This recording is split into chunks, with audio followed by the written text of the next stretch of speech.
बिस्मिल्लाहिर्रहमानिर्रहीम। अस्सलाम वालेकुम स्टूडेंट्स।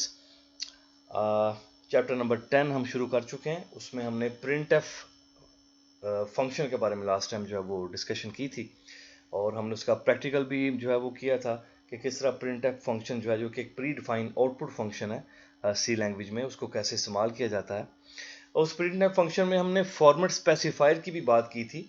परसेंटेज डी, परसेंटेज सी, परसेंटेज एफ, वो हमने यूज़ उस फंक्शन में पहले भी किए थे और लास्ट टाइम हमने लेक्चर में भी इन फॉर्मेट स्पेसिफायर को इस्तेमाल किया था। यहाँ हमारे पास एक शॉर्ट क्वेश्चन की शक्ल में ये फॉर्मेट स्पेसिफायर दोबारा जो है वो है एक क्वेश्चन की फॉर्म में, तो इसको भी रीड कर लेते हैं। ये इंपॉर्टेंट जो है वो एक शॉर्ट क्वेश्चन है, मैं यहाँ मेंशन कर देता हूँ।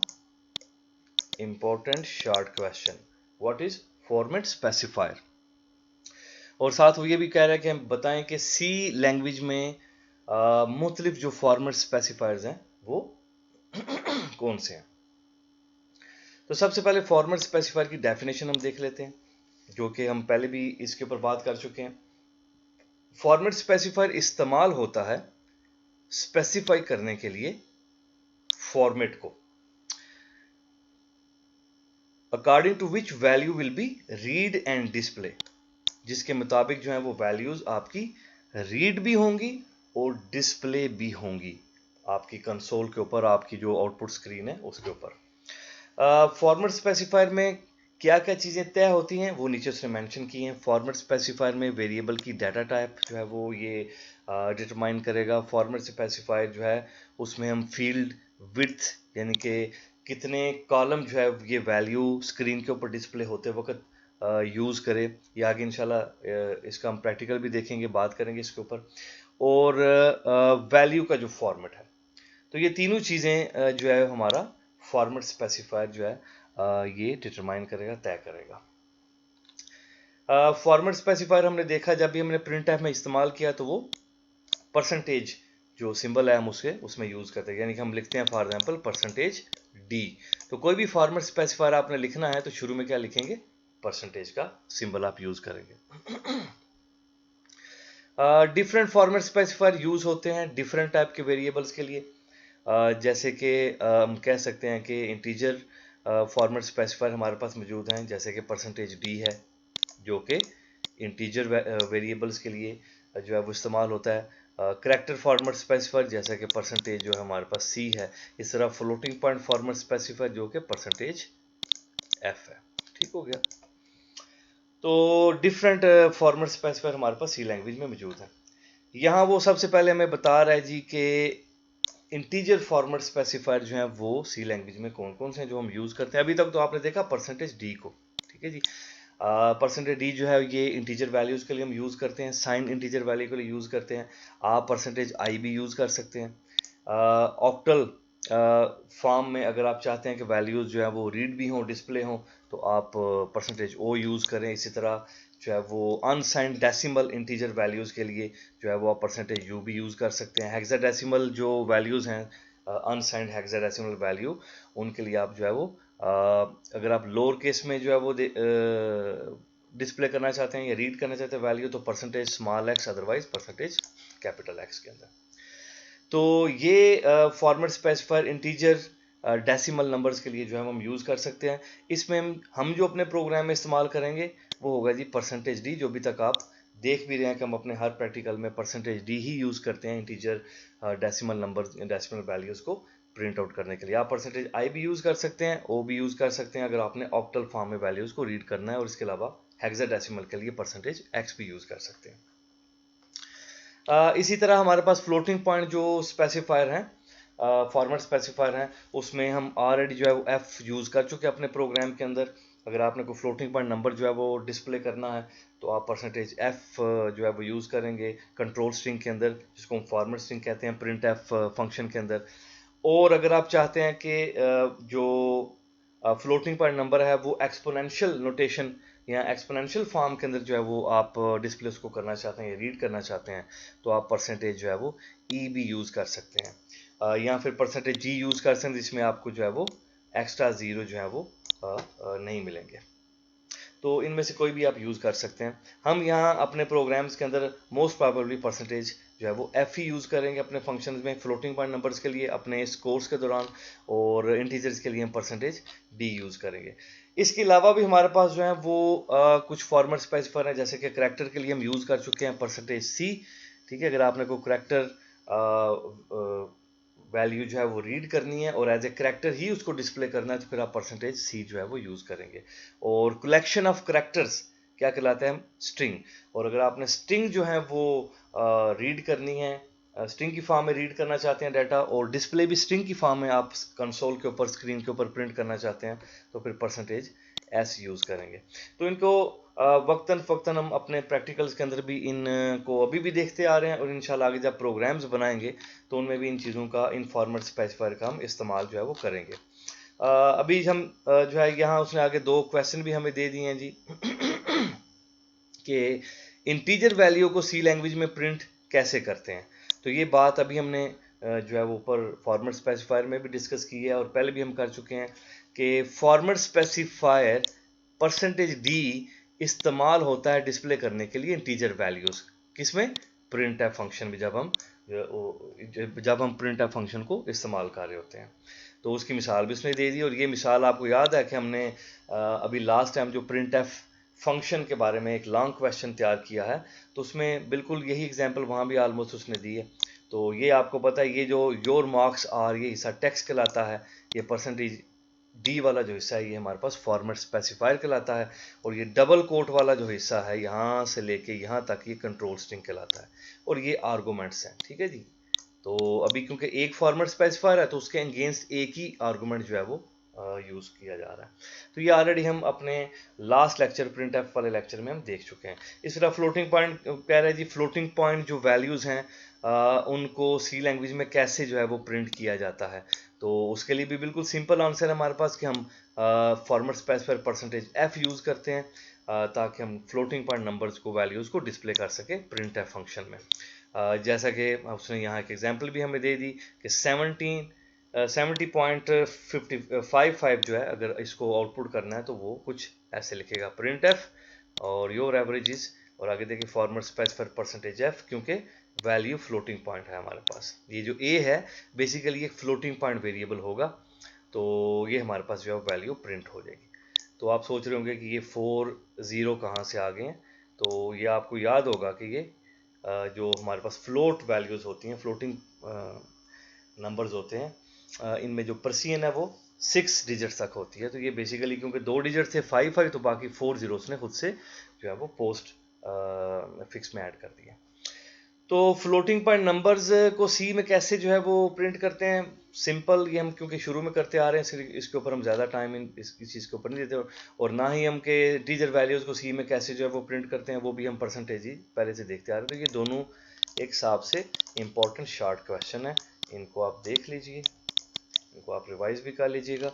और ये फॉर्मेट स्पेसिफायर बेसिकली एक शॉर्ट क्वेश्चन है, तो इसको आपने जो है वो इसकी डेफिनेशन बताने के बाद आपने कुछ फॉर्मेट स्पेसिफायर जो है वो मेंशन कर देने हैं एग्जाम के अंदर, जब ये सवाल शॉर्ट क्वेश्चन के तौर पे आएगा, क्योंकि लॉन्ग क्वेश्चन के तौर के ऊपर जो है वो एस एच के सवाल जो है वो नहीं आया, या शायद आप कह लें कि अगर 100 पेपर्स हैं तो कभी शायद एक पेपर में ये आपको नज़र आएगा।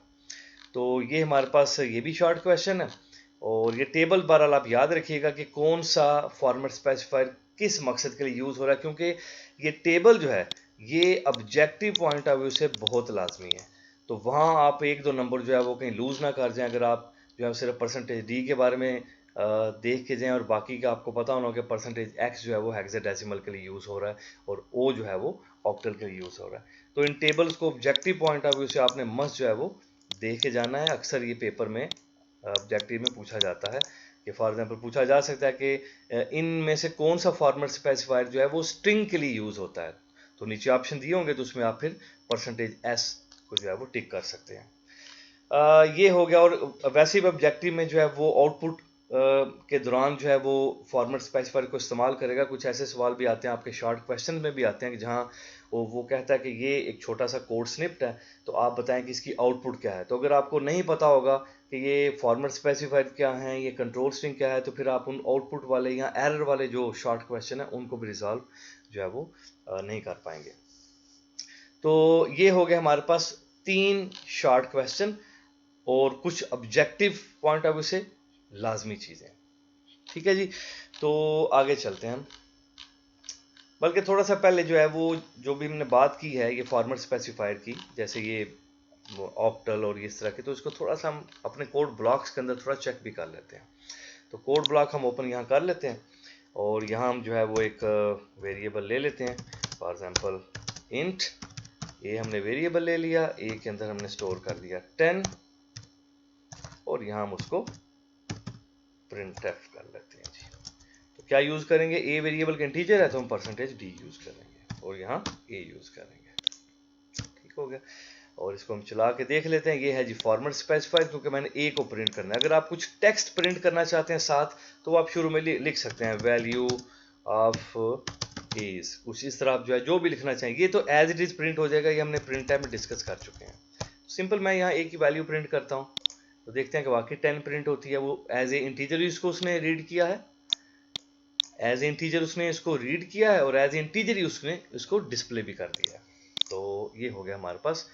इसके अलावा फॉर एग्जांपल अगर आप यहाँ कोई वैल्यू फॉर एग्जांपल चेंज कर देते हैं, हम वैल्यू कर देते हैं 8 और मैं कहता हूँ कि ये वैल्यू है तो ये इंटीजर, ठीक है ना, ये क्या वेरिएबल है हमारे पास, इंटीजर वेरिएबल है। ए जो है वो इंटीजर वेरिएबल है और उसमें 8 स्टोर है। लेकिन मैं कहता हूं कि यहां हम यूज करते हैं %d की जगह o।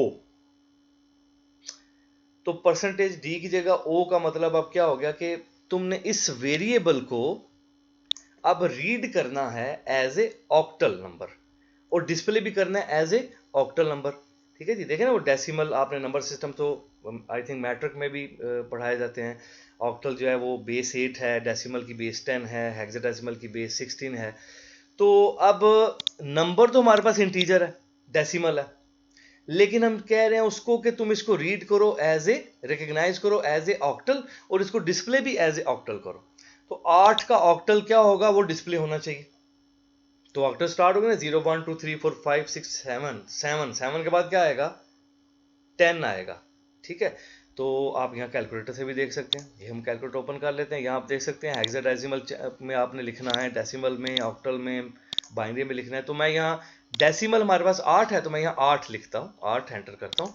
देखिए मैंने 8 डेसिमल अगर तो किसके बराबर है, ऑक्टल में किसके इक्विवेलेंट है, 10 के। तो इसका मतलब है कि हमारा जब ये प्रोग्राम चलेगा तो उसको जैसे मैं डेसिमल 8 उसके पास जाएगा, लेकिन क्योंकि फॉर्मेट स्पेसिफायर ओ है तो वो उसको एज ए ऑक्टल ही रीड करेगा और एज ए ऑक्टल ही डिस्प्ले करेगा। तो उसको 10 जो है वो प्रिंट करना चाहिए। तो इसको रन करते हैं हम तो हमें जवाब जो है वो 8 नहीं आया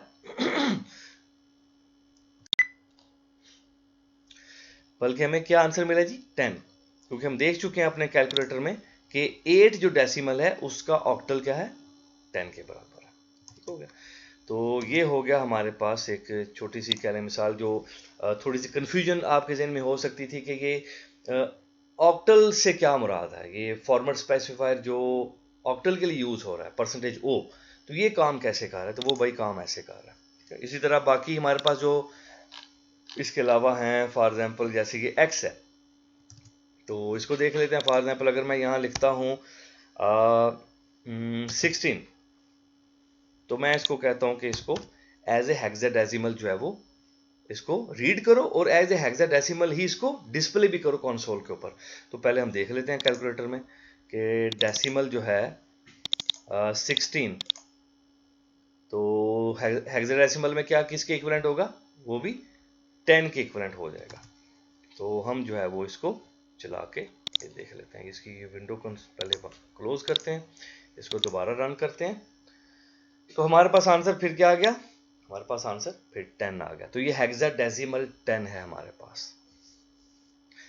तो इस तरह जो है वो आप ये तय कर सकते हैं फॉर्मेट स्पेसिफायर के जरिए कि वेरिएबल की जो वैल्यू है उसको किस फॉर्मेट में रीड करना है और किस फॉर्मेट में उसको स्क्रीन के ऊपर, कंसोल के ऊपर आउटपुट करना है। इसी तरह हमारे पास फॉर एग्जांपल जो है वो हमने आगे कौन सा देखा है जी, आई भी आप यूज कर सकते हैं। आई तो जैसे अगर डी यूज कर रहे हैं तो आई भी यूज कर सकते हैं। मैं अगर आई भी यूज करूंगा तो वो 16 ही प्रिंट कर देगा। ये भी इंटीजर वैल्यूज के लिए, तो ये 16 प्रिंट हो गया आई आई भी आप यूज़ कर सकते हैं, आई यूज़ करें, आप डी यूज़ करें, दोनों में ऐसा कोई फ़र्क नहीं है। जब तक आप इन दोनों को प्रिंट एफ फंक्शन में यूज़ कर रहे हैं तो दोनों का काम सेम है। लेकिन जब हम इनको स्कैन एफ के अंदर यूज़ करेंगे, यानी परसेंटेज आई और परसेंटेज डी, ये दो की मैं बात कर रहा हूँ, जब आप इनको प्रिंट एफ फंक्शन में यूज़ कर रहे हैं तो दोनों में ऐसा कोई फ़र्क नहीं है, दोनों सेम काम कर रहे हैं। लेकिन जब आप इन फॉर्मेट स्पेसिफायर को आगे हम स्कैन एफ फंक्शन पढ़ेंगे, जिसमें यूजर्स इनपुट हम जो है वो कैसे लेनी है वो देखेंगे, तो उसमें फिर इन दोनों का जो है वो एक डिफरेंस आएगा। वो डिफरेंस ये आएगा कि अगर फॉर एग्जांपल मैं वहाँ यूजर से इनपुट करता हूँ 0 10 फॉर एग्जांपल, तो परसेंटेज डी की वजह से वो इसको कंसीडर करेगा सिंपल 10 डेसिमल नंबर। लेकिन अगर मैं यूज करता हूँ वहाँ फॉर्मेट स्पेसिफायर स्कैन एफ के अंदर परसेंटेज आई और फिर मैं लिखता हूँ 0 10, तो वो इसको क्या मानेगा, वो इसको कंसीडर करेगा एज ए ऑक्टल। वो पहले 0 से जो है वो इसको कंसीडर कर लेगा एज ए ऑक्टल और उसको एज ए ऑक्टल ही फिर इनपुट जो है वो करेगा। तो ये स्कैन एफ के अंदर जब आप यूज करेंगे परसेंटेज डी और आई को, तो वहां आपको एक माइनर सा फर्क नजर आएगा। ऐसा हम ऐसा कुछ करने नहीं वाले, ठीक है जी। तो बार फिर भी आपको ये थोड़ा सा फर्क पता होना चाहिए। बाकी चीजें आप आई थिंक होपफुली चीजें क्लियर होंगी। आप यू भी कर सकते हैं, परसेंटेज यू, अगर आपने डेसिमल इंटीजर वैल्यू जो है वन साइड जो है वो नंबर जो है वो आउटपुट करने हैं। ऑक्टल की बात भी होगी। इसी तरह हमारे पास एफ, वो तो हम यूज करते आ रहे हैं। एक्सपोनेंट की एग्जांपल देख लेते हैं। फॉर एग्जांपल मैं यहाँ एक फ्लोट वेरिएबल ले लेता हूँ, यहाँ हम एक फ्लोट वेरिएबल ले लेते हैं और ए के अंदर हम स्टोर कर लेते हैं एक्सपोनेंशियल जो है वो फॉर्म के अंदर वैल्यू 1.2 और 0 और क्या लिखते हैं जी, एक्सपोनेंट -3। ठीक हो गया। तो ये हमने कोई जो है वो वैल्यू लिख ली एक्सपोनेंशियल नोटेशन के अंदर। तो इसको जो है वो हम प्रिंट आउट करते हैं, तो देखते हैं इसका क्या रिजल्ट आता है। तो हमारे पास इसका क्या रिजल्ट आया, 0.001200। ऐसे ही है जी। ये ऐसे रिजल्ट क्यों आया, वैल्यू तो हमारे पास जो है वो एक्सपोनेंशियल फॉर्म में लिखी हुई है, यानी ये आपको नजर आ रहा है। तो लेकिन ये जब प्रिंट हुई है तो ये फ्लोटिंग, जो नॉर्मल जो उसकी नोटेशन है फ्लोटिंग पॉइंट नंबर्स के लिए यूज होती है, तो ये तो उसमें प्रिंट हुई है, इसलिए क्योंकि हमने यहां क्या यूज किया है, एफ। अगर मैं यहां ई यूज करूंगा,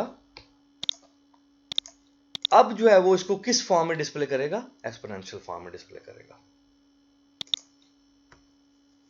तो अब हमारे पास जो वैल्यू किस फॉर्म में आ गई, 1.2 e -3। ठीक हो गया। ये उसने क्यों जीरो ऐड किए ये आपको पता है कि फ्लोट जो है वो उसमें परसेंट कितनी होती है, 6 डिजिट तक होती है। तो अगर आप एक्सपोनेंशियल नोटेशन में लिखना चाहते हैं तो फिर जो है वो आप परसेंटेज ई भी यूज कर सकते हैं या परसेंटेज जी भी यूज कर सकते हैं। इसमें आपको जो एक्स्ट्रा लीडिंग जो जीरो है वो आपको उसमें नजर नहीं आएंगे। बड़े फ्लोटिंग पॉइंट नंबर के लिए जो आप जी भी यूज कर सकते हैं, तो उसमें आपको जो एक्स्ट्रा जीरो जो वो आप कह रहे हैं ना, वो एक्स्ट्रा खुद से ऐड कर लेता है, तो वो आपको जीरो नजर नहीं आएंगे। तो इसी तरह करेक्टर हम ऑलरेडी जो है वो ट्राई कर चुके हैं अपने पिछले लेक्चर्स के अंदर। तो ये है फॉर्मेट स्पेसिफायर और ये है इंटीजर नंबर्स को कैसे सी में हमने प्रिंट आउट करना है, और ये है जी फ्लोटिंग पॉइंट नंबर्स को। अब थोड़ा सा आगे बढ़ते हैं। हमारे पास आगे एक और शॉर्ट क्वेश्चन है और वो है फील्ड विड्थ का इस्तेमाल क्या है जो है वो, what the use of field width specifier in C language. तो फील्ड विड्थ स्पेसिफायर क्या है, इसकी भी शॉर्ट क्वेश्चन है और ये इंपॉर्टेंट शॉर्ट क्वेश्चन है। हर एंगल से, ऑब्जेक्टिव पॉइंट है उससे भी बड़ा इंपॉर्टेंट है। प्रोग्राम बनाते वक्त भी आप जब करेंगे तो वहाँ भी आपको, और क्या कहते हैं इसको, शॉर्ट क्वेश्चन के पॉइंट है उससे भी ये इंपॉर्टेंट है। तो इसको रीड कर लेते हैं हम कि फील्ड विड्थ स्पेसिफायर क्या है। और हमने ऊपर अभी बात की है, जब हम फॉर्मेट स्पेसिफायर की बात कर रहे थे तो यहाँ हमने बात की थी कि फॉर्मेट स्पेसिफायर में फील्ड विड्थ भी फॉर्मेट स्पेसिफायर के अंदर ही तय की जाती है।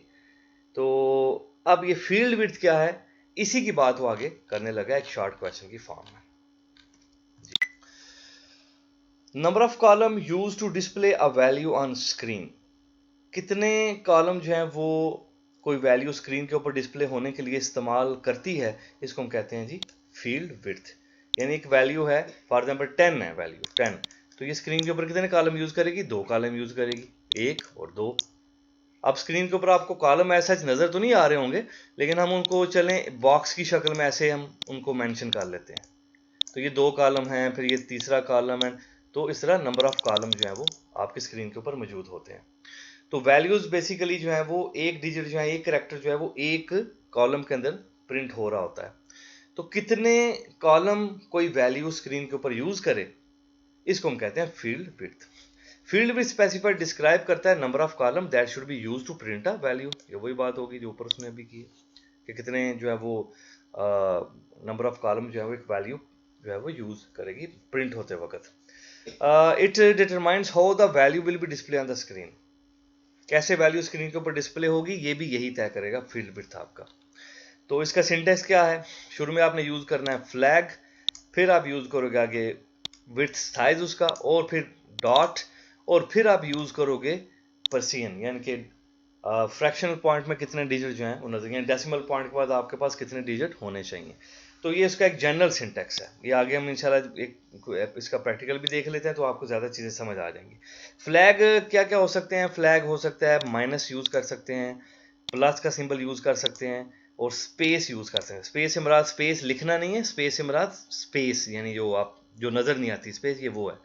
तो अगर मैं माइनस लिखूंगा तो आउटपुट जो है वो लेफ्ट जस्टिफाई होगी, प्लस अगर मैं लिखूंगा तो साइन लाजमी वैल्यू के साथ जो है वो प्रिंट होगा, और स्पेस अगर मैं दूंगा तो वो ऑटोमेटिकली वो स्पेस आपको नज़र भी आएगी आउटपुट के अंदर। तो फील्ड विड्थ स्पेसिफायर जो है उसमें विड्थ जो है ये क्या स्पेसिफाई कर रही है, टोटल नंबर ऑफ कॉलम जो कि वैल्यू ने यूज़ करने हैं। पर्सियन क्या स्पेसिफाई कर रही है, नंबर ऑफ कॉलम जो कि डेसिमल पॉइंट के बाद जो डिजिट्स हैं वो यूज़ होंगे। तो वो कितने कॉलम यूज़ होंगे डेसिमल पॉइंट के बाद, तो वो पर्सियन वाला पार्ट जो है उसमें आप लिखेंगे। तो जैसे नीचे उसने कुछ एग्जांपल हमें दे दिए हैं, जैसे कि एग्जांपल उसने दिए हमारे पास, और ये शॉर्ट क्वेश्चन है, मैं आई थिंक ऊपर मेंशन कर चुका हूँ जी, शॉर्ट क्वेश्चन है। शॉर्ट क्वेश्चन को जब आप लिख रहे होते हैं तो आपने उसका बेसिक जो थीम है वो पहले बताना है, और उसका सिंटेक्स आपने बताना है। टाइम हो तो आप फ्लैग्स को बता दें, इन चीज़ों को डिस्क्राइब कर दें, और एक अदद कोई मिसाल आप दे दें, तो ये आपका शॉर्ट क्वेश्चन मुकम्मल हो जाएगा। ठीक है जी। इस तरह के शॉर्ट क्वेश्चन को थोड़ा सा आपको डिस्क्राइब करना पड़ता है। बाज़ ऐसे शॉर्ट क्वेश्चन होते हैं जैसे आसान होते हैं, जैसे लास्ट हमने कहा कि इनपुट फंक्शन सी लैंग्वेज में कौन से यूज़ होते हैं, तो आप उसके लिए लिख सकते हैं जी गेट सी एच है, गेट सी एच ई है, गेट एस है, और स्कैन एफ है। तो 4 फंक्शन के नाम लिखे और 2 नंबर आपको मिल जाते हैं। लेकिन अगर आप इस तरह का सवाल चूज करेंगे तो फिर आपको थोड़ा उसको डिस्क्राइब करना पड़ेगा, एग्जाम्पल भी बतानी पड़ेगी, सिंटेक्स भी लिखना पड़ेगा। तो इसमें थोड़ा टाइम आपको ज़्यादा लग जाता है। तो पेपर में आपके उस तरह के पॉइंट बेस्ड क्वेश्चन भी होते हैं, और इस तरह के थोड़े से डिस्क्रिप्टिव शॉर्ट क्वेश्चन भी होते हैं। तो ये आपकी मर्जी होती है कि आपने किसको चूज़ करना है। ठीक है जी। तो ये हम बात कर रहे हैं कि यहाँ जो है वो एग्जाम्पल भी उसने कुछ हमें दे दिए। परसेंटेज 6D जो कि स्पेसिफाई करेगा integer for a field of width 6, यानी कि अगर परसेंटेज 6D लिखा हुआ है तो 6 कॉलम जो है वो यूज होंगे स्क्रीन के ऊपर वैल्यू को डिस्प्ले करने के लिए। 6 कॉलम वैल्यू बेशक आपकी जो है वो 2 कॉलम की है, 2 कॉलम में आने वाली है, 3 कॉलम में आने वाली है, लेकिन स्क्रीन के ऊपर आपके 6 कॉलम यूज होंगे। जैसे उसने टेबल भी आगे बना के वो चीज़ों को जो है वो बताएगा, इसकी हम थोड़ी प्रैक्टिस भी कर लेंगे तो हमें आइडिया हो जाएगा। तो ये समझे हमारे पास 6 कॉलम है, परसेंटेज डी, ये स्क्रीन है हमारे पास, उसके ऊपर 6 कॉलम है। तो अगर वैल्यू वैल्यू हमारे पास 10 है तो 10 यहाँ प्रिंट हो जाएगा, 1 0 और शुरू में क्या आ जाएंगी, स्पेसिस आ जाएंगी। ये 4 जो हैं ये स्पेसिस होंगी। तो आप सोच रहे होंगे 10 इस साइड के ऊपर प्रिंट क्यों नहीं होगा भाई, अगर आप यूज करेंगे फील्ड विड्थ जैसे कि हमने यूज किया यहाँ 6, तो फिर आपकी value by default right justify होगी। वैल्यू छोटी है ना, अगर कॉलम ज्यादा है तो आपकी वैल्यू राइट जस्टिफाई होगी। और अगर आप ये फील्ड विड्थ यूज नहीं करते, सिंपल परसेंटेज डी यूज करते जैसे कि आप करते आ रहे थे, तो फिर कोई इशू नहीं है, फिर आपकी वैल्यू ऑटोमेटिकली लेफ्ट जस्टिफाई होगी स्क्रीन के ऊपर। तो वो भी अभी हम ट्राई करके भी देख लेते हैं। इस तरह जो है वो 10C लिख सकते हैं, इसमें जो है वो 10 जो है वो जो भी करेक्टर वैल्यू है वो 10 कॉलम जो है वो यूज़ करेगी प्रिंट स्क्रीन के ऊपर प्रिंट अपने आप को करने के लिए। और अगर कोई फ्लोटिंग पॉइंट नंबर है तो उसमें आप देख सकते हैं परसेंटेज 8F, तो उसका मतलब होगा कि ये फ्लोटिंग पॉइंट नंबर जो है ये 8 कॉलम यूज़ करेगा। इसमें उसका डेसिमल पॉइंट भी शामिल है, अगर वो नेगेटिव है तो वो नेगेटिव साइन जो है वो भी इसमें शामिल होगा। और डेसिमल पॉइंट के बाद कितने डिजिट्स हैं वो भी इसके अंदर शामिल होंगे। तो ये जो है वो, तो थोड़ा सा इसका प्रैक्टिकल हम देख लेते हैं, ये फील्ड विथ मेंशन कैसे करेंगे। तो कोड ब्लॉक्स में चलते हैं हम।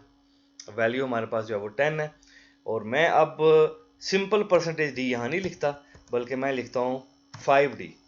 अब वैल्यू जो है वो मेरी 2 कॉलम में आने वाली है, लेकिन मैंने क्या लिख दिया कि इस वैल्यू को डिस्प्ले करने के लिए टोटल कितने कॉलम यूज करो, 5 कॉलम यूज करो। फील्ड विड्थ जो आपने हमेशा परसेंटेज और डी के दरमियान में लिखना है। तो मैं इसको रन करके देखता हूं। देखें वैल्यू जो है वो स्क्रीन के ऊपर प्रिंट होगी, लेकिन इस दफा आपने देखा 10 जो है वो लेफ्ट साइड पे नहीं लिखा हुआ। ये शुरू में 3 स्पेसिस क्यों आ गई हैं? क्योंकि वैल्यू ने टोटल कितने कॉलम यूज किए, 5। तो राइट साइड के ऊपर जो है आपकी वैल्यू जस्टिफाई हो गई। राइट साइड पे पहले, राइट साइड से पहले कॉलम में 0 आया, दूसरे कॉलम में 1 आया, और आगे 3 कॉलम में जो है वो खाली थे, तो वो स्पेसिस हमारी बन गई। तो आप जब ये यूज करेंगे, फॉर एग्जाम्पल अगर वैल्यू मैं ये यूज करता हूँ, ये तो ये पूरे 5 कॉलम में वैल्यू आ रही है, तो ये आपको लगेगा जैसे बिल्कुल लेफ्ट जस्टिफाई होगी ये वैल्यू। ये देखें वैल्यू, ये ऐसे लगा जैसे, लेकिन इस वैल्यू ने भी 5 कॉलम यूज किए हैं। फॉर एग्जाम्पल अगर मैं ये 15 कॉलम कर देता हूँ, इसको रन करता हूँ, तो अब आप देख लीजिए कि 5 जो डिजिट्स हैं वो राइट साइड पे जस्टिफाई हो गए। तो राइट साइड के ऊपर पहले कॉलम, राइट साइड से पहले कॉलम में 3, फिर 1 1, फिर 0 1, और आगे 10 कॉलम जो है वो खाली हैं, इसलिए वो आपको स्पेसेस नजर आ रही हैं। अब यहाँ बॉक्सेस तो नहीं हम बने हैं, वो आ सकते नजर, लेकिन पेपर में आप इन स्पेसिस को बॉक्सेस की शक्ल में ही शो करेंगे। आप छोटे छोटे बॉक्सेस बना के बताएंगे, कोई ऑब्जेक्टिव में सवाल आ जाता है कि ये स्पेसिस कितनी स्पेसिस आएंगी। फॉर एग्जांपल यही सवाल ऐसे आ जाता है कि बताएं कि ए जब स्क्रीन के ऊपर प्रिंट होगा तो कैसे प्रिंट होगा। तो आपने क्या करना है, 15 बॉक्सेस बनाने हैं, और राइट साइड से फिर आपने वैल्यू ये लिख देनी है, और ये आपके पास ये शॉर्ट क्वेश्चन में भी पूछा जाता है और ऑब्जेक्टिव में भी पूछा जा सकता है। इसी तरह फॉर एग्जांपल हम जो है वो फ्लैग यूज कर लेते हैं। फॉर एग्जांपल मैं साथ जो है वो फ्लैग भी हमने पढ़े हैं, 3 फ्लैग, प्लस है, माइनस है, ये फ्लैग यही पढ़ा है ना अभी तक हमने, कि शुरू में फ्लैग जो कि ऑप्शनल है, फिर विड्थ तो हमने दे दी है, ये जो 6 लिखा था ये विड्थ है, ठीक है जी। और अभी हम क्योंकि हमने इंटीजर नंबर लिया हुआ है, इसलिए ये डॉट, ये परसीन वाला पार्ट तो अभी हम नहीं लिखेंगे फ्लोटिंग पॉइंट नंबर के लिए। तो फॉर एग्जाम्पल अगर मैं फ्लैग यूज करता हूँ माइनस का, तो माइनस का फ्लैग किसे यूज करते हैं, आउटपुट को लेफ्ट जस्टिफाई करने के लिए। देखें वैल्यू फिर मैं दे देता हूँ 15D। तो आप देखें अगर मैं 15D में माइनस ये नहीं लगाता तो वैल्यू कहाँ होगी, राइट जस्टिफाई होगी। ये देख लीजिए एक दफा दोबारा, वैल्यू कहाँ, राइट जस्टिफाई, और शुरू में 10 स्पेसिस आ गई। लेकिन मैं चाहता हूँ ये वैल्यू वैसे ही हो, लेफ्ट साइड के ऊपर जस्टिफाई हो, यानी 15 कॉलम में ये वैल्यू लेफ्ट साइड के ऊपर लिखी जाए। तो मैं क्या करूंगा, साथ क्या लगा दिया मैंने, माइनस लगा दिया, माइनस। अब आउटपुट हमारी राइट जस्टिफाई नहीं होगी जो कि बाय डिफॉल्ट होती है, बल्कि अब लेफ्ट जस्टिफाई होगी। तो अब हम रन करते हैं और अब आप देखें वैल्यू आपकी लेफ्ट साइड के ऊपर आपको नजर आ रही है। लेकिन इसका कतई मतलब नहीं है कि आगे स्पेसिस नहीं है, आगे 10 स्पेसिस मौजूद हैं। आप कहेंगे हमें कैसे पता चलेगा 10 स्पेसिस मौजूद हैं? आप एक और नंबर प्रिंट कर लें, आप कुछ और प्रिंट कर लें, ऐसे हम प्रिंट कर लेते हैं, फॉर एग्जांपल हेलो प्रिंट कर लेते हैं। अब रूल के मुताबिक तो हेलो जो है वो ए की जो वैल्यू उसके बिल्कुल साथ ही प्रिंट होना चाहिए, लेकिन ऐसा होगा नहीं। इसको रन करते हैं और अब देखें हेलो कहाँ प्रिंट हो रहा है, अब आपको समझ आ जाएगी। देखिए शुरू में क्या हुआ, हमने 15 कॉलम लिए इस वैल्यू को डिस्प्ले करने के लिए 1 0 1 1 3 को, तो 15 कॉलम तो बिजी हो गए, और फिर हमने माइनस यूज किया ताकि हमारी वैल्यू लेफ्ट जस्टिफाई हो। तो हमारी वैल्यू लेफ्ट साइड से उसने एंटर लिखनी शुरू की तो वो लिख दी, लेकिन आगे 10 स्पेसिस आएंगी। ये 10 स्पेसिस किसकी हैं, ये 15D में से 5 तो वैल्यू और 10 स्पेसिस, और उसके बाद अगली आउटपुट हमारे पास हेलो। तो ये बीच में स्पेस इसलिए आ रही है, ये स्पेसिस हैं ये 15D की, ठीक है। तो अगर मैं फॉर एग्जाम्पल ये करूँ कि ये 15 नहीं, इसको 5D कर दो, तो अब आउटपुट हमारे लिए क्या होगी, बिल्कुल 10 वैल्यू, वो वैल्यू और वैल्यू के साथ ही आगे क्या लिखा हुआ, हेलो लिखा हुआ। तो ये होगी फ्लैग की कहानी। आप इवन दो प्लस भी यूज कर सकते हैं, मैं फॉर एग्जाम्पल यहाँ प्लस लिख देता हूँ, ये खत्म कर देता हूँ मैं ताकि आसानी हो। प्लस का मतलब है आप साथ साइन भी प्रिंट करना चाहते हैं, हालांकि प्लस लिखने की जरूरत नहीं है, लेकिन आप चाहते हैं कि साइन प्रिंट हो आउटपुट के अंदर, तो आप इसको रन करें तो आपको अब साइन भी जो है वो नजर आ जाएगा। देखिए शुरू में क्या आ गया, प्लस 10 1 1 3। तो आप ये भी प्रिंट कर सकते हैं। आप कहते हैं नहीं स्पेस बीच में है, वो स्पेस भी था ना फ्लैग, ये स्पेस दे दी मैंने, तो आप देखिए आपको स्पेस भी नजर आएगी बीच में। तो आप देखिए शुरू में आपको एक स्पेस भी नजर आ रही है। तो ये तीनों फ्लैग मैंने आपको इस्तेमाल करके बता दिए। माइनस लेफ्ट जस्टिफाई करने के लिए, क्योंकि by default value right justify होती है जब आप जो है वो फील्ड बिट्स यूज कर रहे होते हैं। स्पेस देने के लिए, और प्लस का सिंबल आप कब यूज करते हैं, जब आप चाहते हैं कि साइन जो है वो भी आउटपुट में प्रिंट हो। तो ये तीनों फ्लैग भी हमने यूज कर लिए।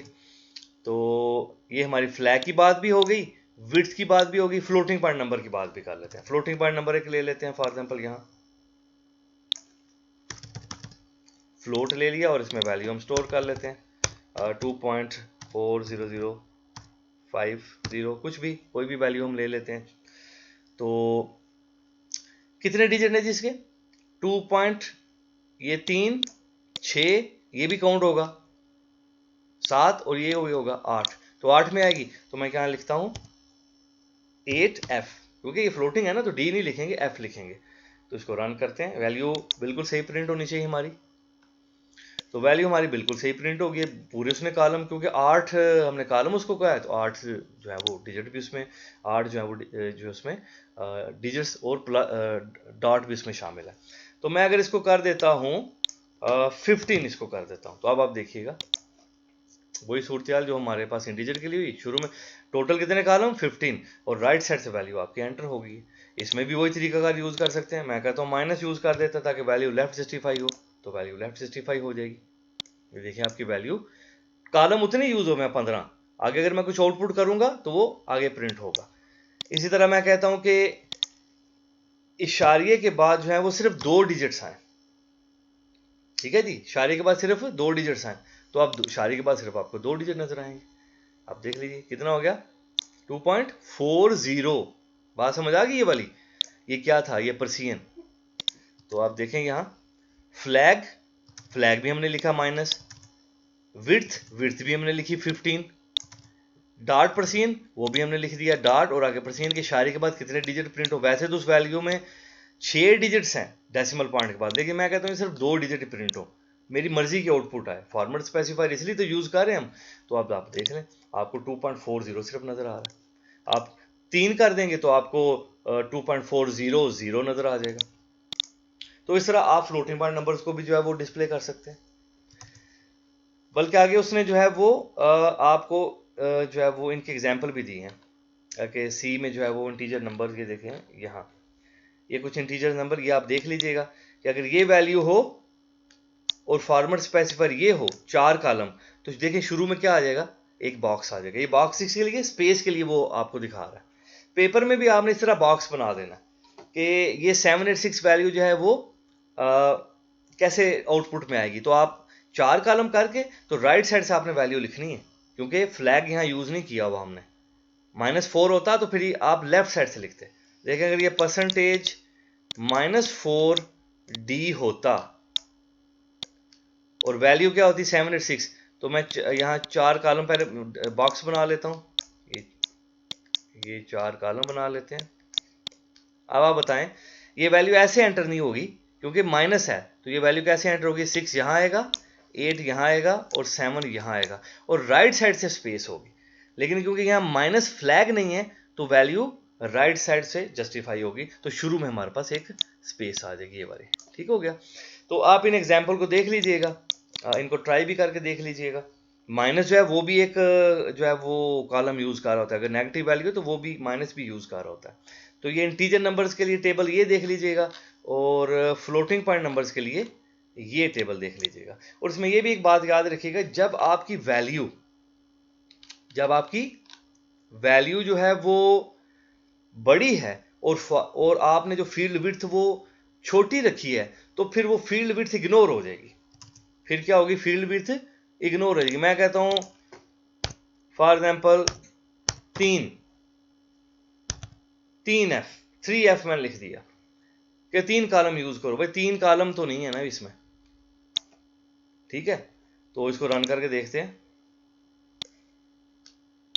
इसको रन हम करते हैं, 3 कॉलम तो यूज नहीं हुए, ठीक है जी। एक मिनट इसको हम %3f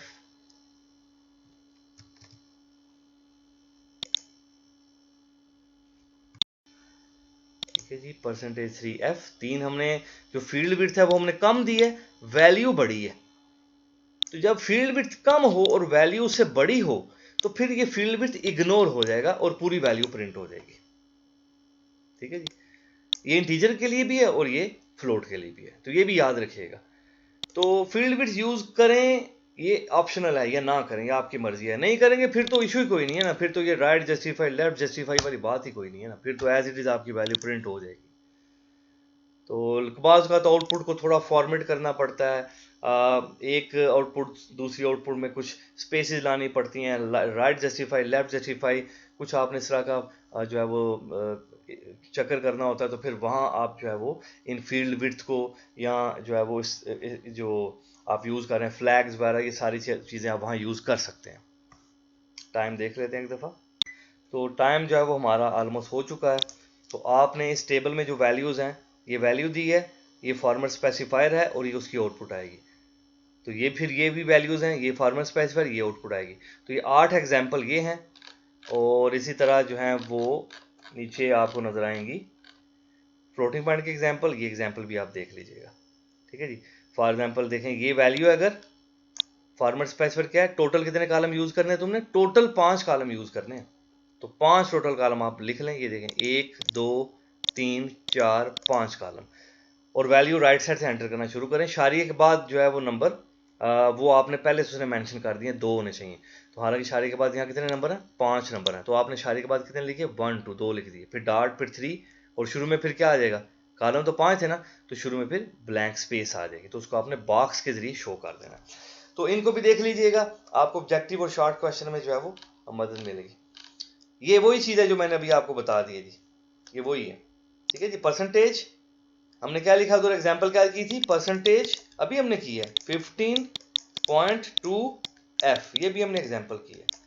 तो m जो है वो स्पेसिफाई किसको कर रहा है, टोटल फील्ड जो आपने यूज करनी है डेसिमल पॉइंट और फ्रैक्शनल पार्ट के लिए टोटल, और n किसको रिप्रेजेंट कर रहा है, required number of decimal places, के शारी के बाद जो है वो कितने नंबर होने चाहिए। तो ये ऑलरेडी मैं बता चुका हूँ आपको, ये भी देख लीजिएगा। ये कोई शॉर्ट क्वेश्चन नहीं है ये वाला, बस ये आपको हेल्प करेगा कि आप शॉर्ट जो ऑब्जेक्टिव है या शॉर्ट क्वेश्चन आते हैं जब ये फील्ड विड्थ के, तो उसमें आपको हेल्प करेगा, प्रोग्राम बनाते वक्त भी हेल्प करेगा।